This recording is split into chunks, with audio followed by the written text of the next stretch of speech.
Hi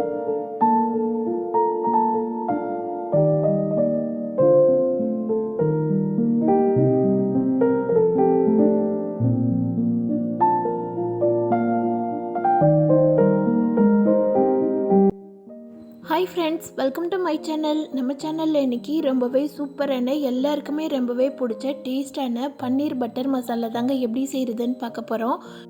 non veg செய்யாத டைமில் இந்த மாதிரி பன்னீர் வச்சு வீட்டில் ஒரு ரிச்சான கிரேவி செய்து கொடுங்க. குழந்தைங்கள்லேருந்து பெரியவங்க வரைக்கும் எல்லாருமே விரும்பி சாப்பிடுவாங்க. வாங்க இதை எப்படி செய்கிறதுன்னு பார்க்கலாம். கடாய் நல்ல சூடாக இருக்குது. இதில் ஒரு 20 கிராம் அளவு பட்டர் எடுத்துக்கலாம். பட்டர் நல்லா மெல்ட் ஆனோடனே 2 துண்டு பட்டை சேர்த்துக்கலாம். இது கூட ஒரு 5-6லேருந்து கிராம்பு சேர்த்துக்கலாம். ஒரு 5 ஏலக்காய் இதெல்லாத்தையும் சேர்த்து நல்லா பொரிய விட்டுடலாம். இது பொரிஞ்சோடனே பெரிய வெங்காயம் 2 பெரிய வெங்காயமும் 2 பச்சை மிளகாவும் 1-2 கீறி வச்சுருக்கிறேன். அதை இது கூட சேர்த்து வதக்கிடலாம். வெங்காயம் சாப் பண்ணலாம் தேவையில்லைங்க, லைட்டாக ரஃப்பாக கட் பண்ணி வச்சாலே போதும். அதை நம்ம வதக்கிட்டு அரைக்க தான் போகிறோம். அதனால் ஓரளவுக்கு கொஞ்சம் நீட்டமாகவே கட் பண்ணி வச்சுக்கோங்க. வெங்காயம் ரொம்ப வதங்கக்கூடாது, கண்ணாடி பதம் வர வரைக்கும் வதக்கிக்கோங்க. இது கூட ஒரு பிரிஞ்சி இலையும் ஒரு கைப்பிடி அளவு கேஷ்யூவும் சேர்த்துக்கலாம். அதோட 1/2 ஸ்பூன் அளவு சோம்பு, 1/2 ஸ்பூன் அளவு சீரகம் இதெல்லாத்தையும் சேர்த்து நல்லா வதக்கி விட்டுடலாம். பிரிஞ்சி இலையை 1-2 கிள்ளி போடுங்க, அப்போ தான் மிக்சியில் அரைப்படும் போது நல்லா அரைப்படும். இல்லைன்னா ஓரளவுக்கு திப்பியே நிற்கும். அதனால் பிரிஞ்சி இலையை நல்லா கிள்ளி போட்டு வெங்காயத்தையும் இதையும் சேர்த்து நல்லா வதக்கிடலாம். இது கூட 3 தக்காளி பழம் நல்லா பழுத்த பழமாக எடுத்துருக்கிறேன். அதையும் ரஃப்பாக கட் பண்ணிவிட்டு இது கூட சேர்த்துடலாம். தக்காளி சீக்கிரமாக வதங்கிறதுக்காக கொஞ்சமாக உப்பும் கொஞ்சம் மஞ்சத்தூளும் சேர்த்துக்கலாம். இதெல்லாத்தையும் சேர்த்துட்டு நல்லா மிக்ஸ் பண்ணி விட்டுடுங்க. இதில் வெங்காயத்தோட அளவை விட தக்காளியோட அளவு தாங்க ஜாஸ்தியாக இருக்கணும், அந்த மாதிரி பார்த்துக்கோங்க. இது எல்லாத்தையும் நல்லா மிக்ஸ் பண்ணி விட்டு ஒரு லிட் போட்டு ஒரு 2 நிமிஷத்துக்கு மூடி வச்சிடலாம். லிட் போட்டு மூடி வைக்கும்போது தக்காளி சீக்கிரமே நல்லாவே மசிஞ்சு வந்துடும். அதோட பச்சை வாசனையும் போயிட்டு ஈஸியாக வெந்து வந்திருக்குங்க. அதனால் லிட் போட்டு மூடி வச்சுருங்க. இப்போ பாருங்கள், தக்காளி நல்லா மசிஞ்சு வந்திருக்கு. இந்த மாதிரி தான் நல்லா மசிஞ்சு வந்திருக்கணும், அப்போ தான் அதோட டேஸ்ட்டு நல்லா இருக்கும். இது கூட 1/2 ஸ்பூன் அளவு இஞ்சி பூண்டு பேஸ்ட்டு சேர்த்துக்கலாம். அதையும் இது கூட சேர்த்துட்டு பச்சை வாசம் போகிற வரைக்கும் நல்லா வதக்கி விட்டுடுங்க. ஒரு நிமிஷத்துக்கு நல்லா வதக்கி விட்டுட்டு ஸ்டவ்வை ஆஃப் பண்ணி இதை ஆற வச்சிடலாம். ஆற வச்சுட்டு இதை நம்ம மிக்சியில் போட்டு அரைக்க போகிறோம். அதனால் நல்லா ஆற வச்சு எடுத்துருங்க. அதுக்குள்ளே பன்னீரை நம்ம ரெடி பண்ணி வச்சுக்கலாம். நான் இன்றைக்கி மில்கி மிஸ்ட் பன்னீர் தாங்க எடுத்துருக்கிறேன். 500 கிராம் பன்னீர் எடுத்துருக்கிறேன். அதுக்குரிய குவான்டிட்டி தான் நான் செய்திருக்கிறேன். பன்னீரோட அளவு உங்களோட சாய்ஸ் தாங்க, உங்களுக்கு எவ்வளோ வேணுமோ அவ்வளோ போட்டுக்கலாம். நான் இன்றைக்கி 1/2 கிலோ பன்னீரும் போட போகிறேன். அதனால் அதுக்குரிய குவான்டிட்டி சேர்த்துருக்குறேன். கிரேவி ஜாஸ்தியாக வேணும்னா பன்னீர் குவான்டிட்டியை கம்மி பண்ணிவிட்டு கிரேவியை நான் சொன்ன மெத்தடில் கூட நீங்கள் செய்துக்கலாம். பன்னீர் சேர்க்குறது உங்களோட ஆப்ஷன் படி நீங்கள் பன்னீர் சேர்த்துக்கலாம். இப்போ நான் காமிக்கிற மாதிரி இது மாதிரி கட் பண்ணி எடுத்துக்கோங்க. அது மாதிரி பன்னீர் வாங்கும்போது கட் பண்ணுறதுக்கு ஈஸியாக வரணும், உதிரக்கூடாது. உதிரியாக வந்ததுன்னா பன்னீர் சரியில்லைன்னு அர்த்தம், கொஞ்சம் ஒஸ்ட்டு குவாலிட்டியாக இருக்குதுன்னு அர்த்தம். பன்னீர் உதிராமல் வந்தால் தான் நல்லா இருக்குதுன்னு அர்த்தம். இப்போ நம்ம ஆற வச்ச தக்காளி வெங்காயத்தை எல்லாத்தையும் மிக்சியில் போட்டு நல்லா பேஸ்ட் மாதிரி அரைச்சி எடுத்துக்கலாம்.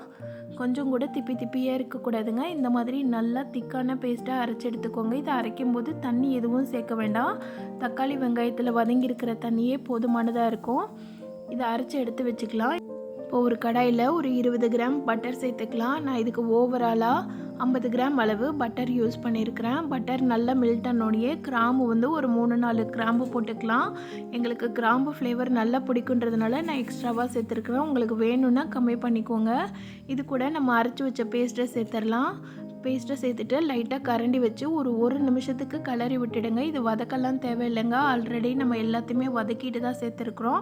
லைட்டாக அந்த பட்டரோட இந்த நம்ம அரைச்சி வச்ச கிரேவி நல்லா மிக்ஸ் ஆகணும். அந்த மாதிரி மிக்ஸ் பண்ணி விட்டு இதுக்குரிய மசாலா ஐட்டம்லாம் சேர்க்க ஆரம்பிச்சிடலாம். 1 ஸ்பூன் அளவு ரெட் சில்லி சேர்த்துக்கோங்க. 1/2 ஸ்பூன் அளவு தனியாத்தூள் சேர்த்துக்கோங்க. 1/2 ஸ்பூன் அளவு கரம் மசாலா சேர்த்துக்கோங்க. இதையும் சேர்த்துட்டு நல்லா மிக்ஸ் பண்ணி விட்டுடுங்க. இப்போ தண்ணி எதுவுமே சேர்க்க வேண்டாம். தண்ணி எதுவுமே சேர்க்காம நம்ம அரைச்சி வச்ச பேஸ்ட்டோடையே சேர்த்து இந்த மசாலா ஐட்டத்தையும் சேர்த்து நல்லா மிக்ஸ் பண்ணி விட்டுடுங்க. இது மிக்ஸ் பண்ணும்போது லைட்டாக லம்ஸாக வரும், அதனால் கையில் தெரிச்சிடாமல் பார்த்துக்கோங்க. ஃப்ளேம் மீடியம் ஃப்ளேமில் வச்சுட்டு கலர்னிங்கன்னா ஓரளவுக்கு தெரிக்காமல் இருக்கும். இதை மிக்ஸ் பண்ணி விட்டு ஒரு லிட் போட்டு மூடி வச்சுருங்க. அது ஒரு 2-3 நிமிஷத்துக்கு நல்லா கொதிச்சு வரட்டும்.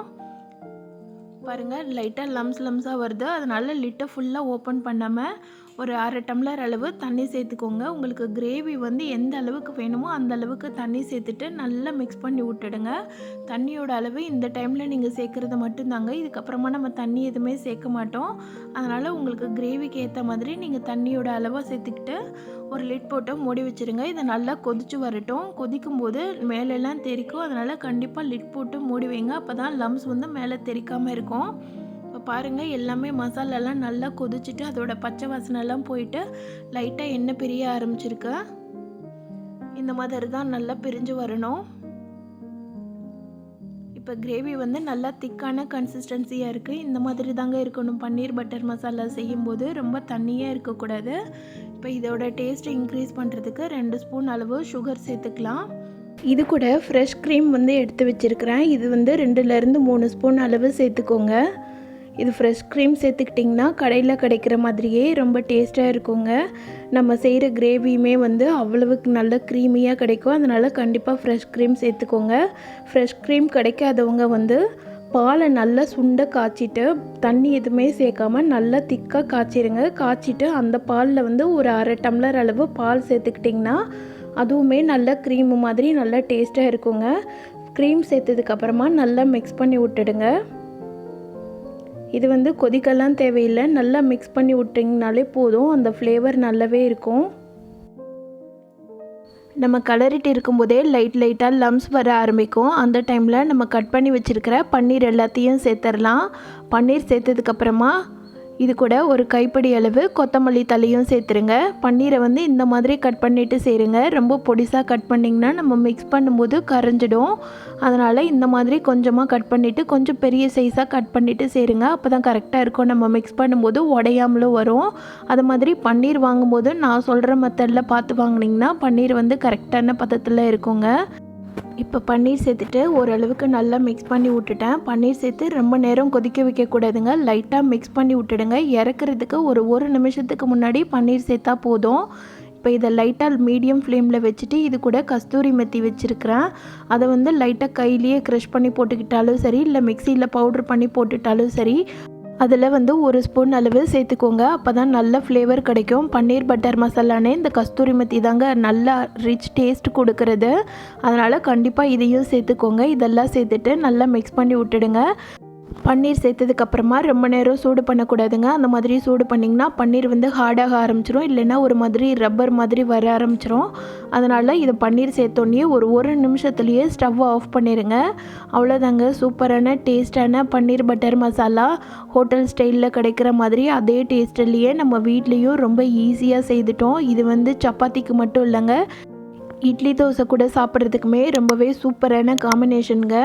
இதை ஒரு முறை செய்து பார்த்திங்கன்னா மறக்கவே மாட்டீங்க. திரும்ப திரும்ப செய்வீங்க. அந்தளவுக்கு ரொம்பவே டேஸ்ட்டாக இருக்கும். நான் சொன்ன மெத்தடில் எதையுமே ஸ்கிப் பண்ணாமல் நீங்களும் உங்கள் வீட்டில் இந்த பன்னீர் பட்டர் மசாலாவை செய்து பாருங்கள். செய்து பார்த்துட்டு எப்படி இருந்துச்சுன்னு சொல்லிவிட்டு எனக்கு கமெண்ட் பண்ணுங்கள். இந்த வீடியோ பிடிச்சிருந்ததுன்னா இந்த வீடியோவுக்கு லைக் பண்ணி சேனலை சப்ஸ்கிரைப் பண்ணிவிடுங்க. Thank you friends.